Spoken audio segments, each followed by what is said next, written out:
Good evening, everyone. I'd like to welcome you to our Springfield Township Board of Trustees meeting.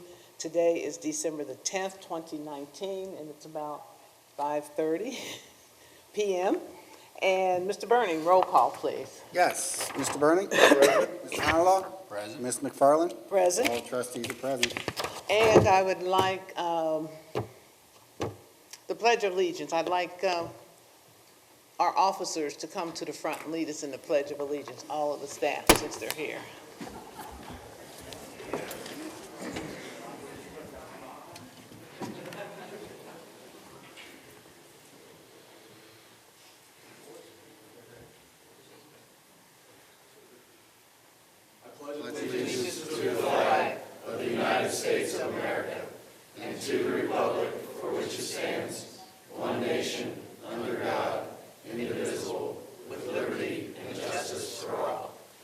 Thank you.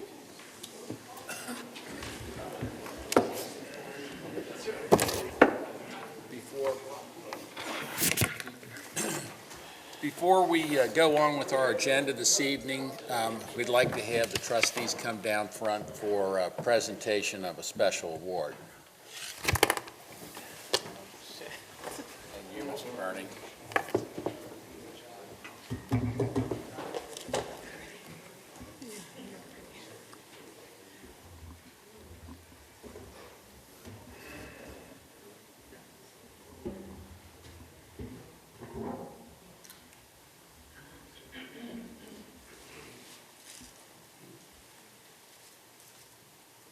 Gwen, come on up here, front and center. You know what this is? This is Gwen's last regular meeting as a Springfield Township trustee. Gwen's been on the Board of Trustees for the past 23 years, and I'll tell you, we have a small presentation for you here, Gwen.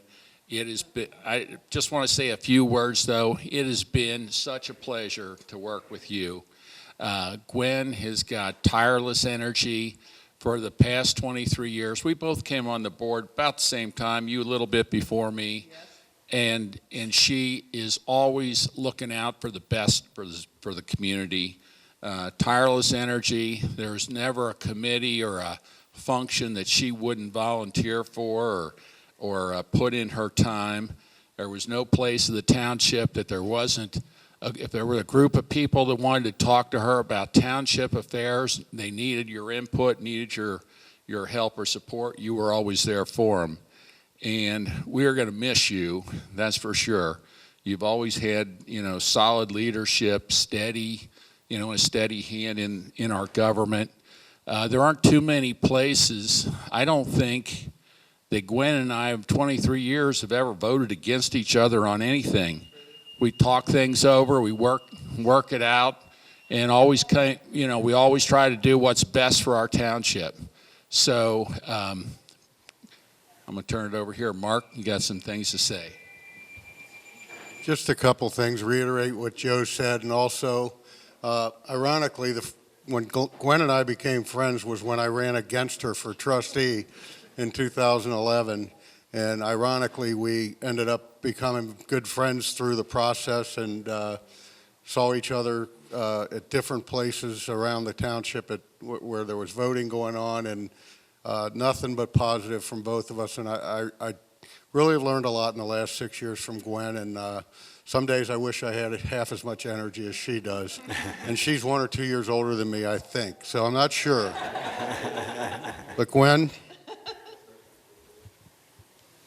Had I known this, I would have dressed for this event. That's all I can say. I have been in the car shop for 2.5 hours, and I meant to go home and change clothes and be dressed for success tonight. And had I known I was going to be around all these fantastic folks, I would have probably run home and changed clothes. But I thank you so much.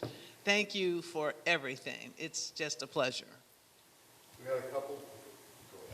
I really don't have much to say. I met Gwen when I first ran, and here I sat next to her for about 3 hours at a poll talking to voters, which I'm like, what's she doing here? So I'm going to miss you, dear. You've been great. You've been a good friend. You've been a great person to work with. And one little thing that we as a township got you is some flowers. Thank you.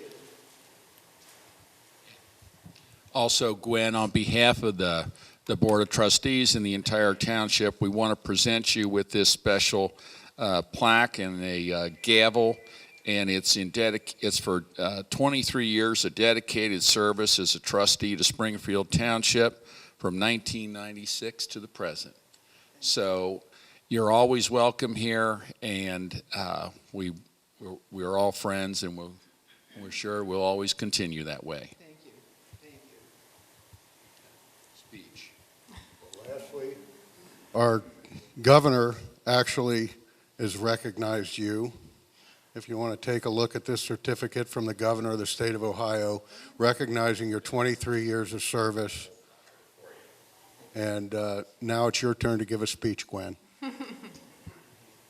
I am so honored and so humble, and I was sitting back in that room and I said, what's all that noise out there? And I can't think of a better way for my last meeting as a township trustee to consist of all of you all in this room, because had it not been for all of you and those that cannot be here who I work with every day, I could not be the person that I have been and will continue to be. Just working with you all is just phenomenal. And most of you know that when I go out and about across the county as well as at the state level, I talk about the great team that I work with. I am so fortunate and so honored that these last 26 years or 23? 23 years. I've never stayed in one place that long. And the only reason I have been able to do that is because I work with a great group of men and women like you all are. So you need to give yourselves a hand, because if it hadn't been for you, I don't think I would be where I am. And working with my colleagues here, you know, one of the things across this county as well as at the state level, they marvel and they envy the team spirit that we have here in Springfield Township. And we only have it because of all of you in this room and those that couldn't be here tonight. So thank you so much. I stay humble.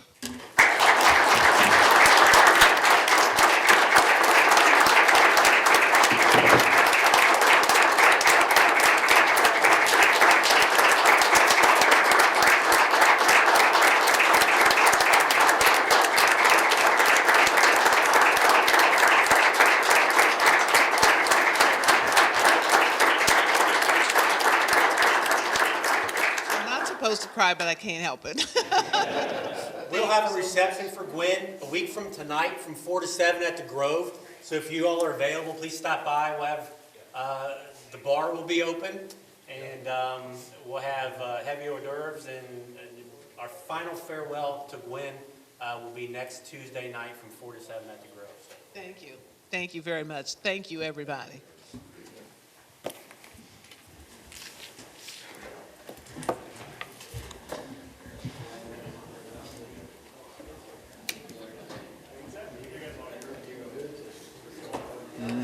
Yeah.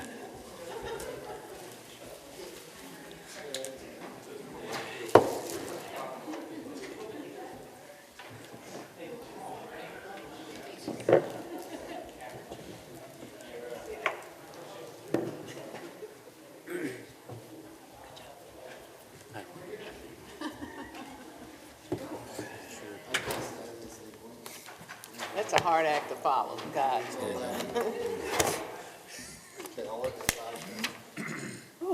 Now do your job. I know, back to the real world. Okay. We need approval of minutes. Our last minutes, a special meeting was on October the 30th, 2019. Regular session was November the 12th, 2019, and our regular work sessions for November the 26th, 2019. So moved. Seconded. All those in favor? Aye. Motion carries. That motion is carried. Now, Mr. Burning, can you give us our fiscal report, please? I'll go nice and slow, Gwen. to Finance give you report, give a me. part to get you some composure back. For the month ending 11/30/2019, the township expenditures were $2,567,551.92, and receipts were $516,371.27. The ending cash balance of $19,814,951.07 includes obligations for expenditures, payroll, regular operating costs, ongoing capital improvement projects, and investments. What I request is a motion to approve the receipts, warrants, payroll expenditures, update, and current revenue and reports for the period ending November 30th, 2019. Do I have a motion? So moved. Second. All those in favor? Aye.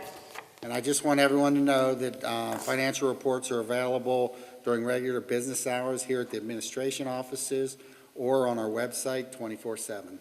Thank you. Thank you, Mr. Burning, for that extraordinary financial report as always. He keeps us out of trouble. Next, departmental action and discussion items. I'm going to turn the meeting now over to our Township Administrator, Mr. Gilbert. Thank you, Ms. McFarland. This evening, I have two action items. The first of which, as the board is aware, we have several areas of the township which are not easily accessed for safety service purposes.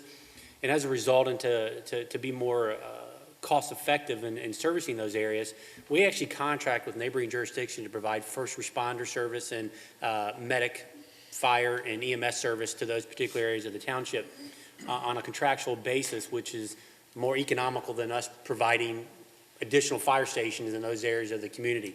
It's worked very well, and what I would ask is that because these agreements are nearing their maturity date at the end of this year, I would ask and recommend that we renew those agreements with those respective communities to provide that service, with one exception. The Village of Green Hills, I think, bears some additional conversation prior to re-entering into that agreement again. So I would ask that we table the Village of Green Hills conversation, but instead authorize the Township Administrator, myself, to enter into an agreement with Colerain Township and the City of Springdale to provide paramedic and firefighter safety services to the neighborhoods of Pleasant Run Farms and Hollydale respectively. So we need a motion I'll on make that. a motion to that effect. So moved. Seconded. All those in favor? Aye. Motion carries. We'll continue the conversation with Green Hills and may subsequently enter into that agreement. However, I would rather have some additional conversation with the board about that in upcoming work sessions. Okay, thank you. Next on the agenda, I have a liquor permit hearing request for the Ambiance Nails and Salon at 8491 Winton Road, which is in the Brentwood Plaza. Is it Ambiance? Ambiance. Ambiance. Yes, ambiance. I'm reading things phonetically. Okay. All right. I'll make a motion that, Rob, do you have any issues or? No objection. This is a change in ownership stock only. okay. I'll make a motion, then we send the appropriate letter to the Ohio Division of Liquor Control. Seconded. All those in favor? Motion carries. You holding up your nails, was that sort of an advertising? No, I'm not marketing. I just want it, it's the way it went. Didn't know if that was one of is that their work product that you're showing? No. I have several discussion items, the first of which I think necessitates some, I guess, congratulations to Mike Gould as well as some notification to the township that due to Mike's diligence and hard work and the state capital improvement program grant application process, the township was awarded actually $2 million in grant funding for road rehabilitation projects in the township. So we applied for almost $7 million in projects. We received $4 million worth of projects, $2 million of which will be in grant funding. It's the largest single grant award the township's ever received through the SCIP process. It's 20% of the funding that was available throughout the entire county. It's twice as much as any other community that received grant funding through the process in the county received. And it will rehabilitate 13 streets in total, 10 of which are in one particular project. And that's the largest rehabilitation project that the township's ever completed at one time. So I think hats off to Mike Gould. He has demonstrated his excellence in applying for these grants throughout the years, where we've received over the last 3 years almost $5 million in grant awards through the SCIP process, which I think is unbelievable that we've been able to bring that many grant dollars back to the community. So I just wanted to bring that up. I think that we should really give Mike a hand for the extraordinary job that he did, because it's not easy to do what you've done, and it's very competitive. You know, we have to remember how competitive that whole process is. And it's not unusual when I'm out and about in the county and they talk about some of the things that we're doing from an infrastructural perspective, but also about how tough a negotiator you are in those meetings. So again, you just need to be given a hand for representing us and representing us well. Thank you. Thank you. I appreciate the board's support. I really do. Thank you. Yeah, Mike, I'd like to say thank you also on behalf of really all the citizens of the township. You know, our infrastructure is one of our biggest financial challenges, and this is so important to get this state money to, you know, augment the funds that we have or money that we can put together to get some of these, you know, the streets that get in the worst shape are the ones that are so costly to repair, and this state funding is just vital in getting our streets, you know, where we want them to be overall, the conditions. So it's really a huge, you know, a big thing for Springfield Township, and particularly when, you know, we've gotten the amount of funding, $5 million over 3 years is pretty phenomenal, given the, I mean, this is a competitive process. Every jurisdiction in the county is trying to get these funds if they can, and so we appreciate all your efforts. It's pretty amazing, really, that we got 30% of the total last year and 20% this year. And what is there, 80-something communities in the county? 47, 47 communities. including the city of Cincinnati and the Right. county itself. Right. So for us to get that big a piece of the pie is pretty, obviously, it's not an accident. We didn't get lucky because we're doing it year in and year out, Mike, so great job. I think one of the things that's phenomenal to me is a lot of these communities actually pay civil engineering firms to do their applications for them. And most of those communities did not receive funding, and some of which actually had their applications thrown out because they weren't done correctly. It's very detail-oriented, that's for So- sure. I think with that being said, it makes it even more phenomenal. So again, I just thought it was noteworthy to bring that up, so, and express our appreciation to his hard work. Thank you. Next, just wanted to let the board know that we have some surplus items that are on the agenda, one of which is an old piano that was back in the Senior Community Center. And then the next one is in the police department. We have, I apologize, this is awful fuzzy, it's some light bars from an old police vehicle, right, Chief? Okay, so that we're declaring surplus. No action needed, but just needed to bring that to the board's attention. We actually take action on those twice a year, but not this evening. Next, I have the personnel update, and all that's on the agenda tonight is the resignation of Shane Schnell as a part-time medic firefighter. Date of resignation November 11th, 2019. And that's all the activity from a personnel standpoint we have in the township. And with that, I will turn it over to Kim for community events and programs. Thank you. We are wrapping up from Winterfest. We had that last weekend.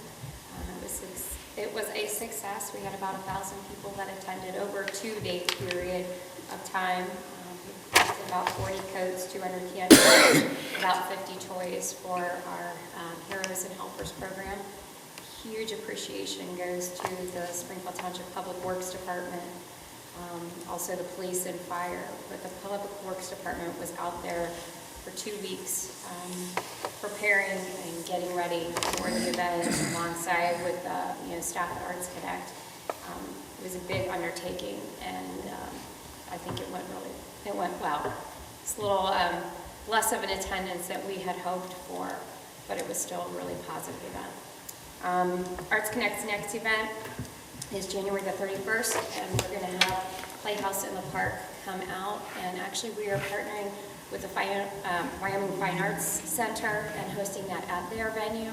And we are bringing Stuart Little, and that show is at 7 o'clock p.m. and is free. I just want to say that Kim, through her own effort and initiative, came up with the idea for Winterfest. She works tirelessly to make it a success. While I know the attendance probably wasn't what she hoped for, I still think it doesn't diminish the work and the effort that she put into that event. And I think she should be congratulated for that, because it's those type of things where what makes this staff so incredible, that I didn't go to Kim and say, hey, we need to do a 2-day winter event, and this is what I all want. This is something through her own effort, through her own initiative, did on her own. The same with all of our staff. Everyone, a lot of the great things that we accomplish here is because they come up with it themselves. They're dedicated enough to this community and to their job and to their profession that through their own efforts, they ask to put on these events. So I think regardless of what you may or may not have thought of the attendance, you did an incredible job bringing that event to the community. And whatever happens with it in the future, I wouldn't look at it as you did something wrong or because no one got there. We did everything right. And beyond that, I think with the resources that we have available, the amount of events and things that Arts Connect and Kim's able to pull off is nothing short of spectacular. So I think she necessitates some congratulations for her as well, and the effort she puts forth in those events. So. And I will also say that I did talk to some of the residents that attended for different periods of time, most of them on Saturday. They all thought it was a great event, and they were thrilled with it. So the people that do come obviously enjoy it. So it's sometimes it's not about the quantity, it's about the quality, and I think the event was a quality event. Thanks, Kim. I agree. I'll say one thing, the kids were sure enjoying the puppet show. So that was packed. And so that it was a lot of fun, and the people who were there had fun, so. I do need to just kind of recognize, we had a lot of business support from this. And we raised over $20,000 to put this event on for the community. And we could not have done it at all without all of the sponsors that were involved. And we had over 120 volunteers, and they all came from our schools and neighboring businesses. So it was a community effort. That in itself was a huge success. It was a community development as well as a family-oriented development. Mm-hmm. And the kids were just having a great time, and that by them having a great time, that meant their parents were having a good time. And so I equate it that way because, I just watched how they interacted, the families, and it was a family affair. And we're making history and continue to make history for having those types of events, not just for the Christmas holiday festival or the holiday festival, but for everything that the Arts Connect does. And it's, you've heard me say this multiple times, it takes teamwork to make a dream work. And so she had a dream, and everybody worked together as a team to make that dream a reality. So again, I think give Kim a hand for the great job that she did in organizing that as well.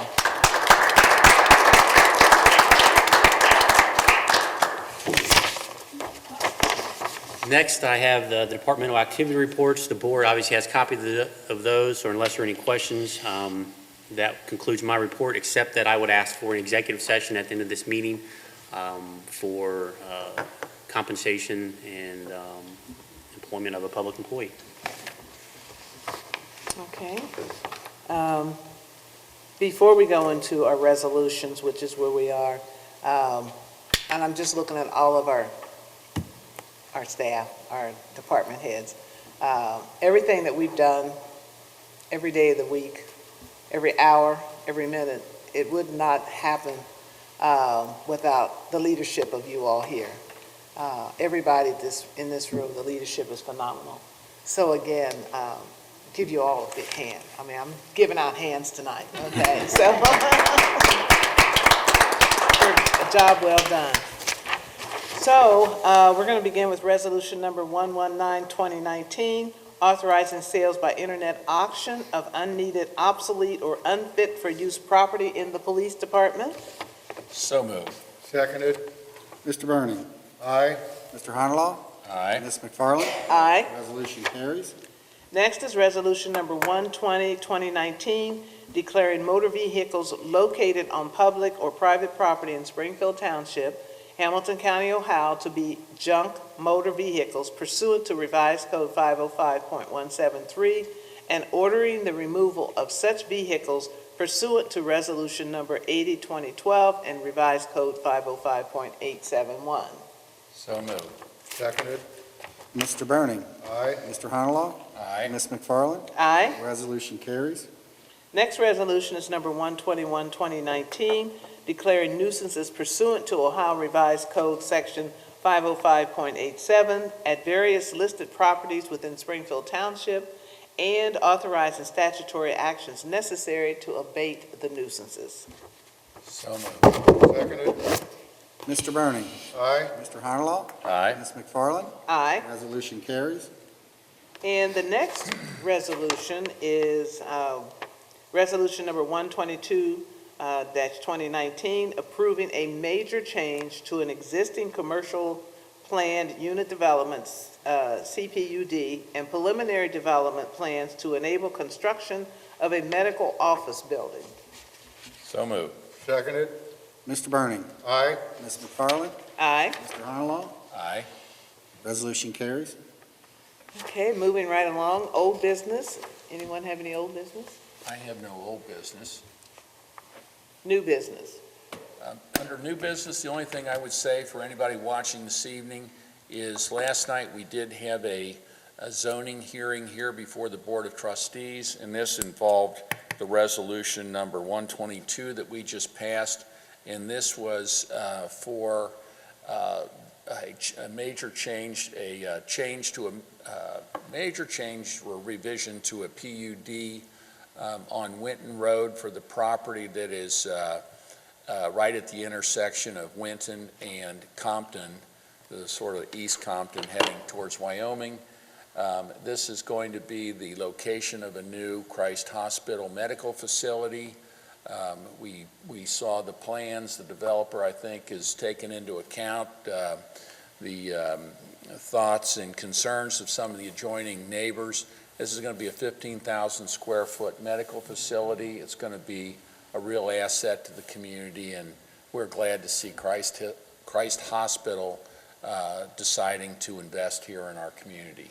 So that's it's another plus for the township. Absolutely. Yeah. A good sign for economic development and redevelopment in our township. Any comments? The only thing I have to say is, Gwen, we are going to miss you very much. Thank you. I'm not going to make you cry, but Don't we're do going to miss that. you very much. I'll still be around. That's for sure, and you're always welcome. Thank you. Next, we have citizens' participation, and this is an opportunity for anyone, if you have an issue or discussion you want to bring forth to we as the Township Trustees, that this is your opportunity to do that.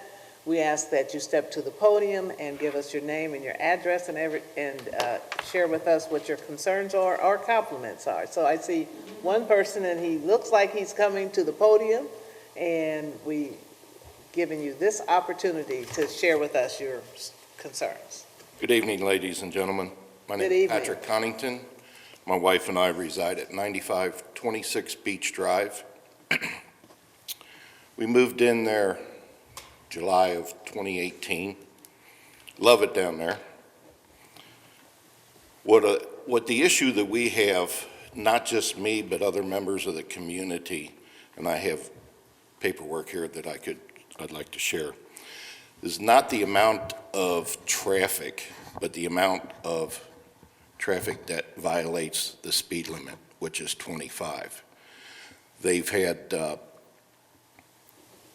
3 or 4 different times we've had the electronic speed signs out there, and they got some data off of those on what the average speed is, high speed, low speed, things like that.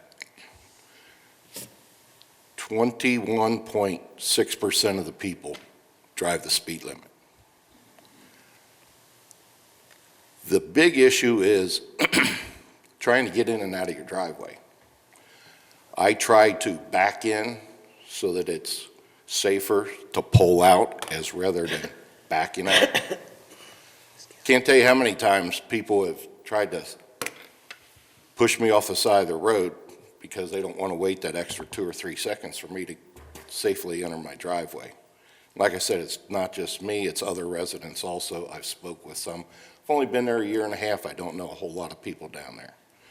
But I have spoke with the ones right in my general area. And they're all, we have, just about 2 months ago, they put up additional signage. Right after I moved in, I had some signs made up. Tried to drive 25. They have these signs down in St. Bernard and Elmwood Place. And I'm a bus driver down there right now, and I'm a former resident of St. Bernard, so I see a lot of this. So I had some of my own made up, hoping that some people would, hey, this is 25, not 35 like a lot of the neighboring streets.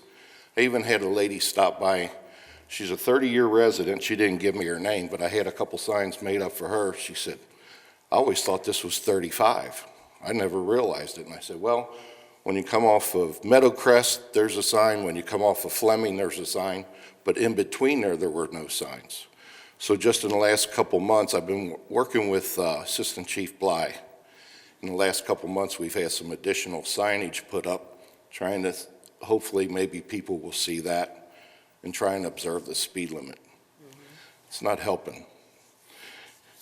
In some of these graphs, if I can come forward, I could give you some of the paperwork that I have made up here. Show you what I'm talking about. So the signage,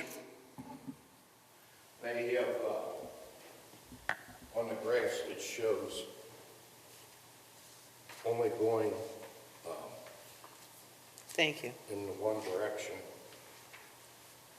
Thank you. Yes, thank you. There's approximately 1,300 vehicles that travel just one way.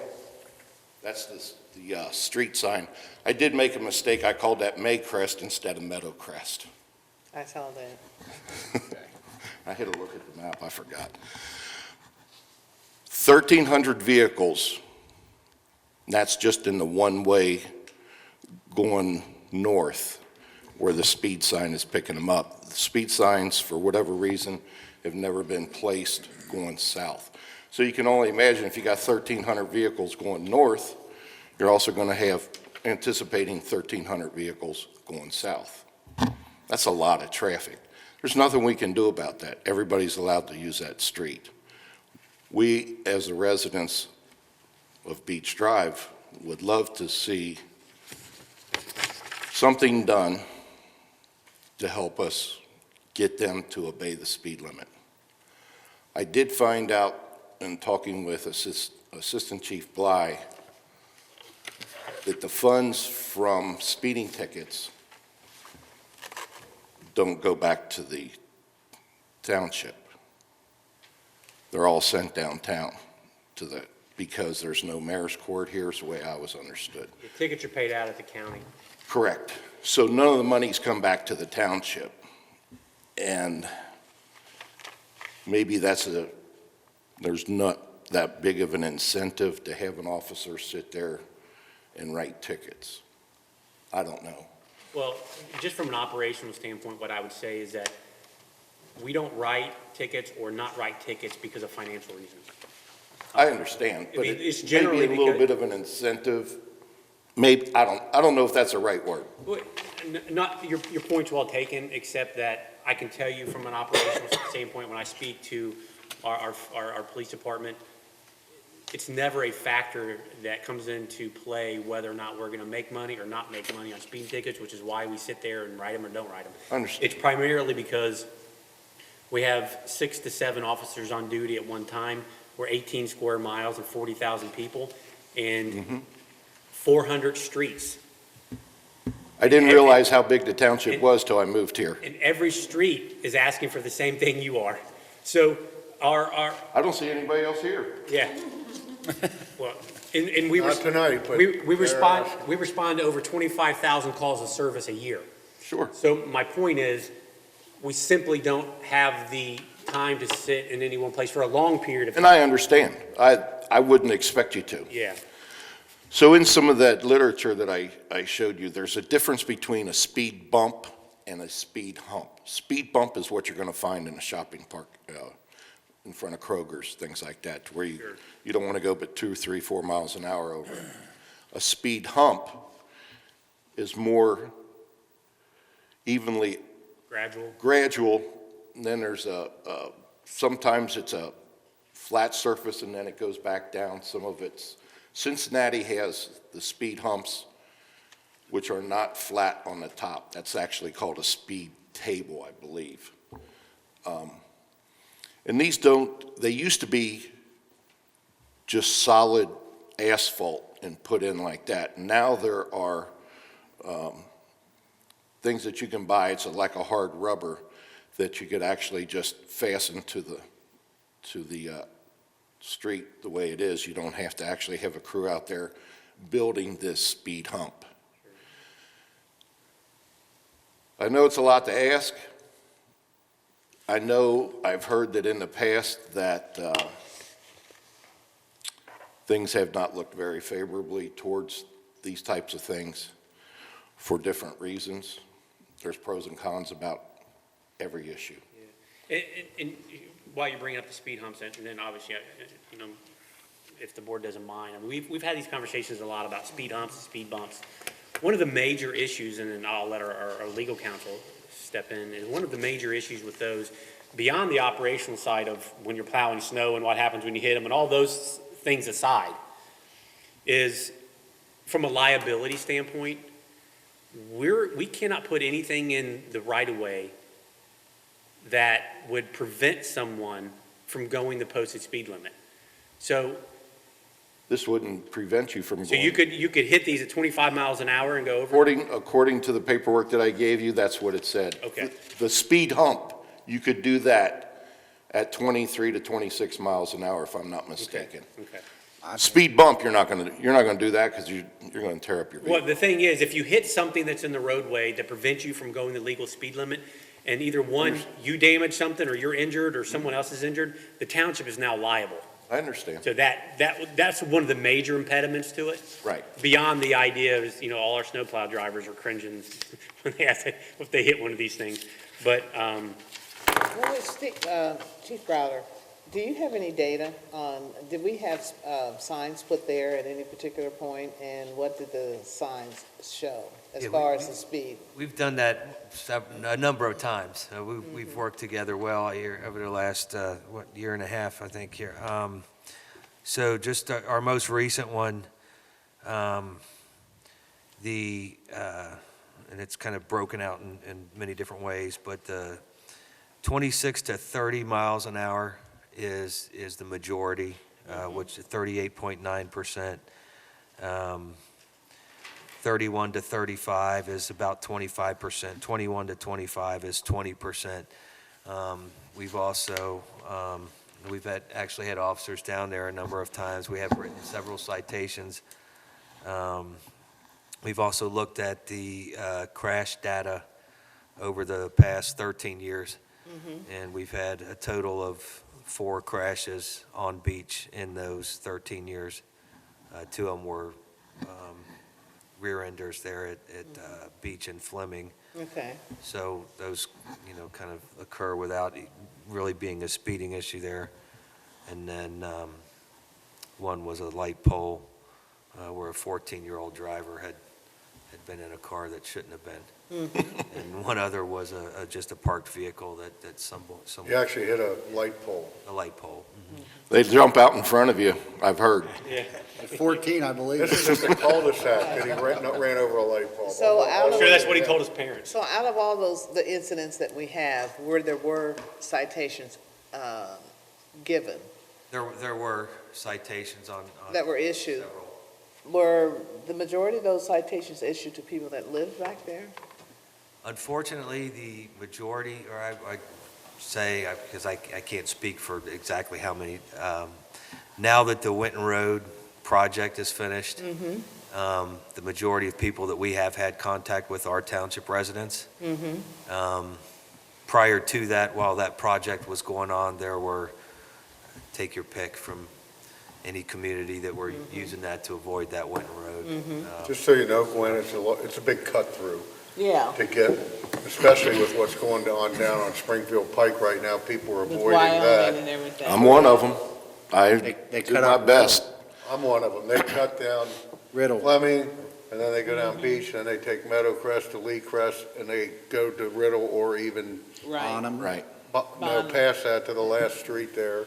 But if you'll Riddle see, or Grove, and then they go down and take a left and head towards Tri-County. But so the data can be skewed a little bit, basically, because of the construction that's going on, the road improvements and et cetera, right? There's potential for that, and you would be able to speak better than I. Has it gotten any better since that project has? no, actually, and I was really anticipating something like that. But if you'll see on the data when it was recorded, it was after Winton Road was actually opened up, if I'm not mistaken. I would think Springfield Pike's going to be the one that relieves that. It's always going to be. That's where most people. I have actually lived on Beach for almost 15 years, and it's always been a cut through. I mean, that's Exactly, why- and we That's can't why you stop have that. 1,300 cars going Right, through and we there, can't because people stop are that. cutting around. You know, honestly, if the police were there, I mean, most police officers, and Chief can tell me if I'm wrong, but most of the time, if you're, 7 miles over the speed limit, a lot of times the officer won't give you a ticket, he'll give you a warning.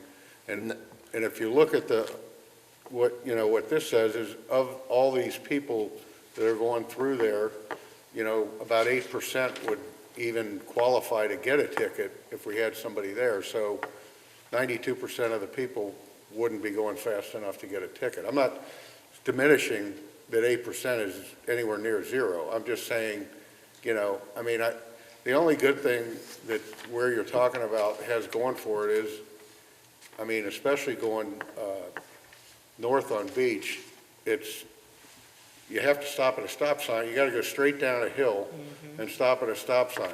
So anybody dumb enough to go 40 miles an hour down that, past your house is heading for a straight downhill where they're going to have to wear the hell out of their brakes to get. The ones far to that stop. amaze me are dump trucks or large vehicles pulling equipment, heavy equipment, and things like that, like you said, go that fast, and they have to brake pretty quick once they hit that hill. The people coming out of Conrad, on my sheet I showed you, it's about 1,000 feet between Meadowcrest and Conrad. You can't see down there. You can't see who's coming up that hill, and you pull out, and they're right on top of you. That's coming down Beach. It's coming Down the off of hill. Meadowcrest and taking Right. a left, coming the Taking- opposite direction of Correct. what we're talking about. Correct, going south. I mean, I'm looking for a solution is what I'm looking. I don't know that I have it. I don't know if anybody does. You can't sit there. I've been through this with Assistant Chief Bly. I understand your position. That's why I'm here. Mike? Let me just throw out one option, and to your point earlier about being the estimated ADT, the traffic count, being somewhere in the vicinity of $2,600 or 2,600 cars per day. I would probably, without even looking at your stuff, I'd have a lot of concerns of putting anything within the roadway. I think it increases our liability, not to mention that probably with that traffic count puts us Beach in the somewhere top 3, if not top 5 of traffic count for every street within the township. Perhaps there's some different options with signage. Maybe we can look at solar illuminated signs. I know we added some signs, and I'm sorry to hear that that's not really necessarily coming to benefit. That's just not the way people drive nowadays, unfortunately. It's a totally Patrick, different. you're right. Unfortunately, people, not just on Beach, but, Oh, I agree. I was riding with one of our officers on a street that had cars parked all the way down one side of the street, a narrow street that had cars parked all the way down the street, and the speed that people drive on these streets. And, there's cars, it was just dark in the summer, so it was about 9 o'clock, and if somebody steps out in front of one of those cars, they're gone. And these Exactly. people. It's are all going about 40 me miles anymore. They're in a hurry. Everybody's Exactly. in a hurry to get everywhere. And I think it's more societal than anything, that people is. don't I agree. follow law at all. I mean, they pull out in front of people, they do, all kinds of things that are dangerous. I'm shocked how few accidents we have just with driving down Winton Road and having people pull out of places, when you're going They don't care. 40 miles an hour on Winton Road and somebody pulls out in front of you and they're just like, they'll stop. Exactly. And I agree. so I think I it's agree. more societal. Unfortunately, the speed bump or the speed hump or whatever, I mean, it's a nightmare for us especially when there's snow on the ground, because all they do is tear up our trucks and tear up the road, because they can't see that when there's snow on the road and they're going down there. There's a sign, you would legally have to put a sign saying that there's a speed Right, I limit. understand, but when it's 3 o'clock in the morning and you're trying to plow I understand. snow on 100, Snow and it's hard. 400 streets, it's a little different than the average person seeing, or knowing because they drive there every day.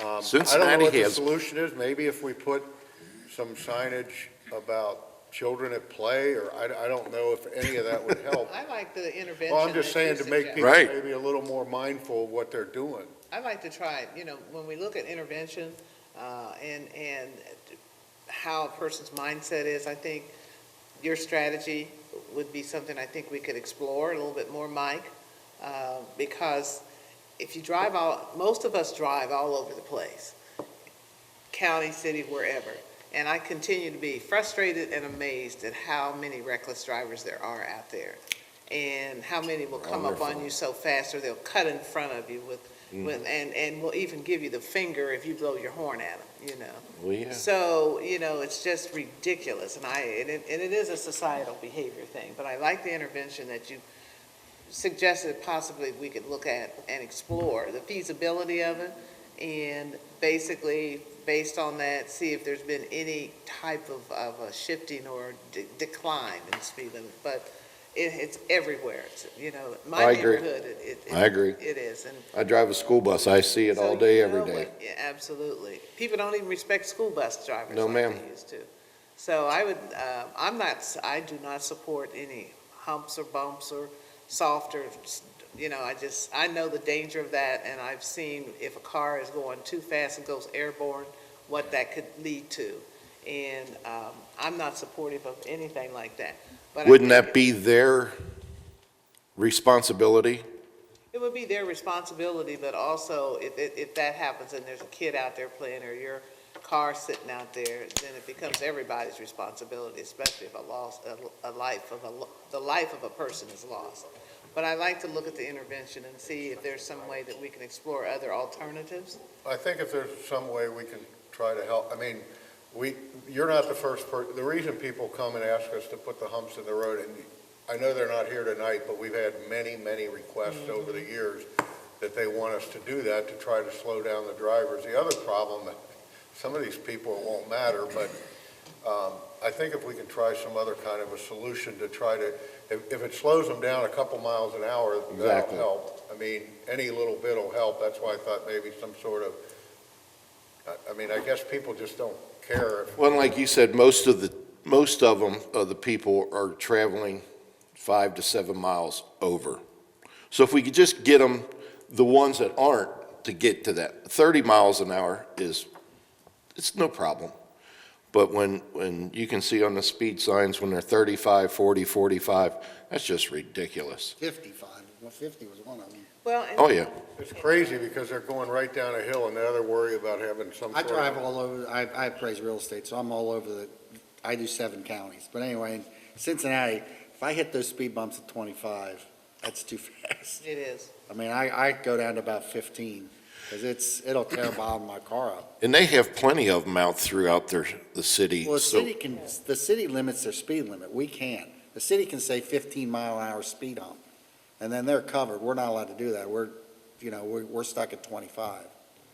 So we can't tell them to go slower. Well, and I just would say, most jurisdictions Cincinnati is pretty rare in putting as many speed bumps as they do.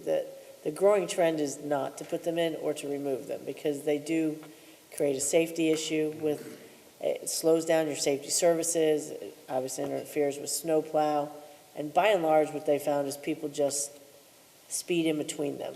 So you get more noise, you get more Yes. emissions, there are lots of studies that talk about how they don't really solve your problem for the people you're trying to solve the problem for. I mean, the people who are at 5 miles an hour over, you can't even legally give somebody a ticket 5 and under. The statute doesn't allow for it, because we can't really validly say that they're absolutely over the speed limit if you're using a radar detector. Lasers, I think they allow sometimes, but I think it's still in the statute. So 5 and under is like, okay, that's pretty much the speed limit. It's a tolerance that we take.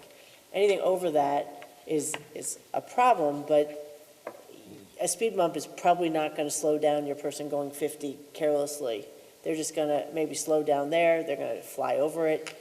And the question of liability is whether, we have to look then to whether we maintain them appropriately. We have to really monitor them, because if there's anything wrong with that speed bump and the person going 80 goes over it, yes, they were violating the law by going 80. But if the thing in the road was really a hazard, then we're responsible for it. And whether we're liable or not, if somebody goes over a speed bump or a speed hump that we put in the road and they go off the road and they kill a 5-year-old, I don't think anyone on this board cares about whether we have to pay money for that. We care that we put something in the road that killed a 5-year-old. The guy going 50 down that road may not kill anyone. He may just be traveling down the road too fast. But if we put something in the road that causes him to leave the road and harm someone, then and there are lots of cases like that. So that's, And I worry about that house at the bottom of the hill on the corner there. I mean, if somebody hit that and lost control, they could head right for that house right there on the corner of Meadowcrest and Beach, because that hill's good.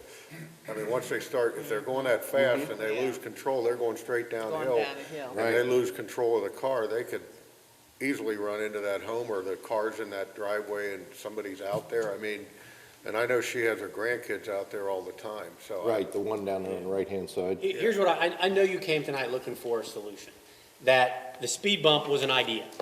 You're not saying that has to be the solution. You're just offering it up as a solution. I don't have another solution. Yeah, so here's what I would promise you, and with the board's approval, is that as a staff, Public Works, police, we will get together, and we, just like we have in every other situation, and see if there's a way that we can calm traffic